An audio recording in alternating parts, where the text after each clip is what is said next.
بسم اللہ الرحمن الرحیم۔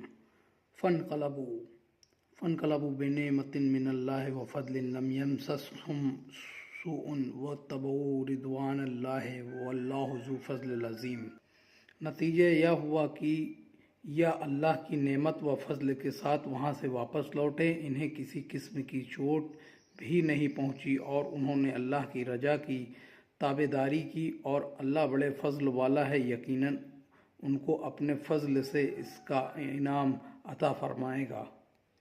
انما ذالکم الشیطان یخوف اولیاءہ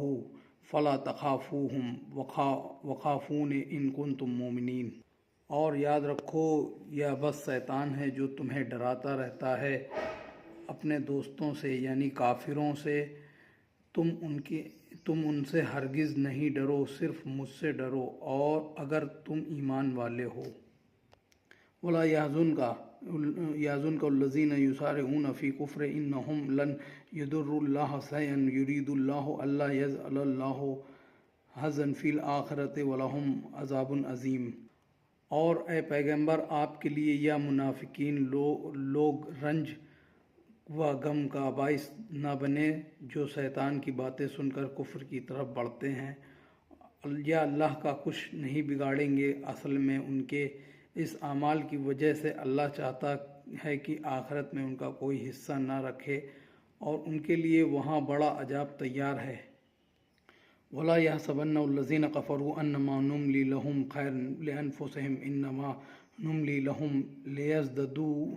لِيَزْدَادُوا إِثْمًا وَلَهُمْ عَذَابٌ مُهِينٌ۔ اور یہ کفر والے ہرگز اس گمان اور غلط فہمی میں نہ رہیں کہ ہم جو ڈھیل ان کو اس دنیا میں فراغت، خوشحالی، جنگوں میں جیت، افتخار وغیرہ کے ذریعے دے رہے ہیں وہ ان کے بھلے کے لیے، بلکہ دراصل ہم ڈھیل ان کو اس لیے دے رہے ہیں تاکہ وہ کچھ اور گناہوں میں بڑھ جائیں، ان کے لیے تو ذلیل کرنے والا عذاب مقدر ہے۔ من کان اللہ لیذر المؤمنین علی ما انتم الیہ حتی یمیز الخبیث من الطیب وما کان اللہ لیطلعکم علی الغیب ولکن اللہ یجتبی من رسولہ من یشاء فآمنوا باللہ ورسولہ وإن تؤمنوا وتتقوا فلکم اجر عظیم۔ اور سنو، اللہ مومنوں کو اس گول مول حالت میں چھوڑے رکھنے والا نہیں جس میں کہ تم اب تک ہو، یہاں تک کہ پاک مومن اور ناپاک منافق کو الگ الگ کر دے، یعنی وہ چاہتا ہے کہ مومنین کا ایمان اور منافقین کا نفاق ظاہر ہو جائے، اس کے لیے وہ مسلمانوں کو بغیر امتحان میں ڈالے منافقوں کے ناموں اور کاموں سے آگاہ کر سکتا تھا، لیکن یہ تو غیب کی باتوں پر سوچت کرنا ہوا اور اللہ یہ نہیں کرنے والا ہے کہ تمہیں غیب پر پہنچا دے اور ہاں اللہ تعالیٰ غیبی باتوں کے علم کے ذریعے چھانٹ لیتا ہے اپنے پیغمبروں میں سے جسے چاہتا ہے، اس کو یہ علم دیتا ہے کہ جتنا چاہتا ہے، سو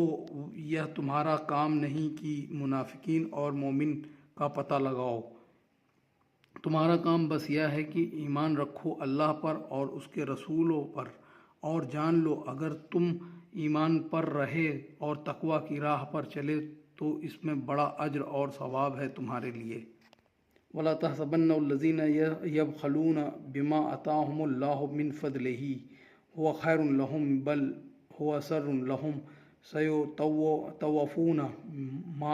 مَا بَخِلُوا بِهِ يَوْمَ الْقِيَامَةِ وَلِلَّهِ مِيرَاثُ السَّمَاوَاتِ وَالْأَرْضِ وَاللَّهُ بِمَا تَعْمَلُونَ خَبِيرٌ۔ سورت کے شروع کا بڑا حصہ اہل کتاب یہود و نصارہ سے متعلق تھا، درمیان میں خاص مناسبات و وجہوں کی بنا پر غزوہ احد کی تفصیلات آ گئیں، اب انہیں کافی حد تک پوری کر کے یہاں سے پھر اہل کتاب کی خرابیاں بیان کی جاتی ہیں۔ فرمایا گیا وہ لوگ جو اور جو کنجوسی کرتے ہیں اس مال و دولت میں جو اللہ نے ان کے فضل سے دنیا میں انہیں دے رکھا ہے، ہرگز یہ نہ سمجھیں کہ یہ بخل اور کنجوسی ان کے لیے بہتر اور مفید ہے، نہیں، بلکہ یہ عمل ان کے حق میں بہت ہی برا ہے۔ قیامت کے دن یہ کنجوسی والا مال ان کے گلوں میں توق بنا کر ڈالا جائے گا، اور جو کچھ آسمانوں اور زمین میں ہے سمجھ لو کہ سب اللہ کی میراث ہے، اور یاد رکھو جو کچھ تم کرتے ہو سب اللہ جانتا ہے۔